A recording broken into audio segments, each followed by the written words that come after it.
agree with you. I think the difference between the 1960s and the 1990s in terms of these psychedelic compounds is that the 60s entirely lacked any awareness of shamanism or the historical role that these substances had played throughout human history and prehistory. The 60s believed they were inventing this reality for the first time. Now that we have been able to compare the psychedelic experience to the way it is done in the Amazon, in West Africa, in areas where these things have been used and understood for a long time, we now have a model. And it's the model not that you take low doses and go with your friends to a rock concert, but that you take high doses in a situation of sensory isolation, such as a quiet, dark room, and make an inward journey into the self that parallels the journey that shamans have always made to recover lost souls, or to cure, or to discover the whereabouts of lost objects. So in a way, psychedelic exploration has gained power, respectability, and legitimacy by discovering that its own roots were in a Paleolithic religion of great power and wide distribution. In other words, psychedelic voyaging is not something new. This is how religion was done for the first 1,000,000 years, not the last 2,000 years. This is really the only exception to this rule. And I agree with what you also said about how vast this domain seems to be. Serious psychedelic voyagers, I think, can agree, the further in you go to this realm, the larger it appears to be. Really what we are doing is we are discovering the inner richness of organism. That, you know, the richness of the human world is not in owning stuff. The richness of the human world lies in being able to access what is within us. Our minds are not blank slates or merely repositories of traumatic memory. Our minds are doorways into an infinite labyrinth, a kind of Borgesian library of infinite possibilities, and we can choose to open these doorways in whatever sequence or fashion we wish.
That 20,000 years ago on the plains of Africa was the expansion of the human diet, the restless search for new food sources that led our primitive ancestors to include mushrooms in their diet that contained psilocybin, and out of that synergistic bootstrapping effect springs the whole spectrum of human human cultural effects, religion, language, poetry, magic, dance, all of these unique expressions of humanness come out of the restlessness of primate organization and the synergy of psychoactive psilocybin in the hominid diet.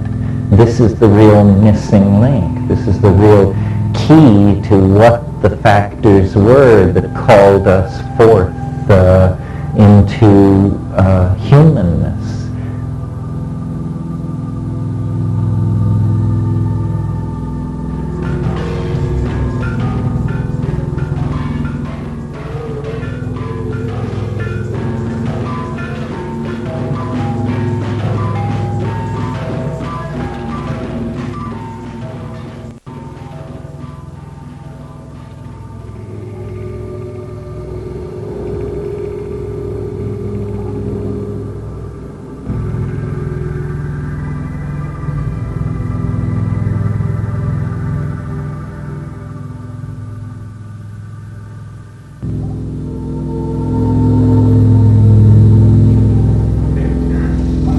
So shall we talk about language?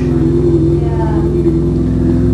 Well, first of all, let's talk about ordinary language, which is probably the closest thing to a miracle in the natural world. It's the major neurological manifestation of difference between ourselves and other animals and primates. And it's not a physiological difference. It's a difference in behavior. That language represents the most complex behavior ever observed in any animal, and certainly it's the most complex thing any of us ever learns to do. We're born into what William James calls a blooming, buzzing confusion. But by the acquisition of words, we mosaic over various sectors of this blooming, buzzing confusion with words. We replace the unknown with the known through the substitution of words. And by the time a child is 2 or 3, they have completely created a cultural mosaic of words that is interposed between them and reality. Reality from that point on is only an unconfirmed rumor brought through the medium of language. And every culture accentuates different parts of reality, so that in a sense, every culture is a different reality. Language is the stuff of the world, not quarks or wave packets or neutrinos, but language. Everything is made of language. All the constructs of science are actually interlocking constructs of syntax. Well, so that's ordinary language, which seems to define reality through a kind of process of lying about it. For instance, by creating subject-object distinctions, which are, in fact, not true to the matter, but somehow operationally necessary for us to navigate in the kind of lower dimensional space that we inhabit. Then there is the phenomenon of non-ordinary, or what I call visible language. And this is very interesting to me. This is where technology, virtual reality, cybernetics, human-machine interfacing can actually make an impact and explore a frontier. Visual language is a transformation of the physiological impulse towards syntax into a final product, speech, which is not heard with the ears, but beheld with the eyes. And it's very interesting that all our metaphors of clarity of speech are visual metaphors. We say, I see what you mean. He spoke clearly. This means that at the organismic level, we associate a higher signal clarity with visual input. And on DMT and other tryptamine psychedelics, you actually experience the field of language, both heard and self-generated, as something that is visibly beheld.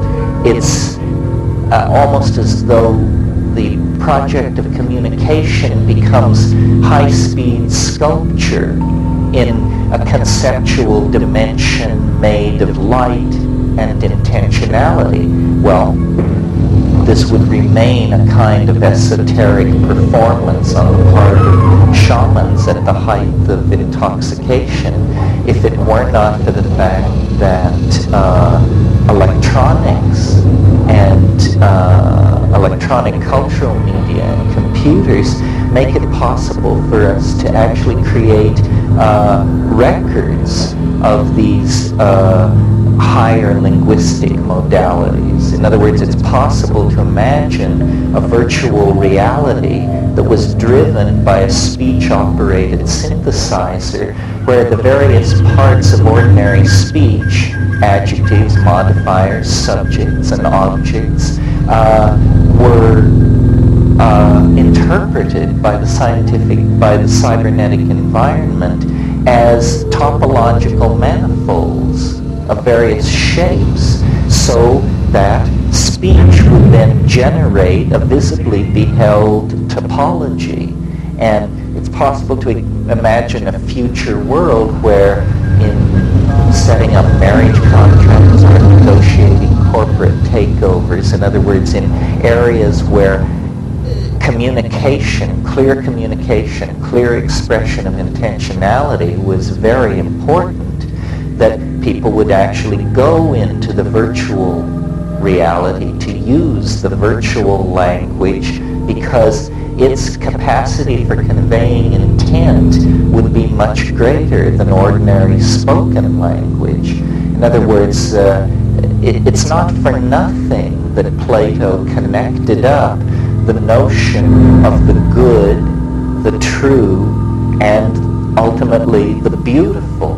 And the beautiful of those three concepts is the primary concept, because it is visibly beheld, because it is seen. This is the great convincing power of the psychedelic experience, that it ultimately appeals to us through the sense that we value most, that we existentially relate to as the most authentic, and that is the visual.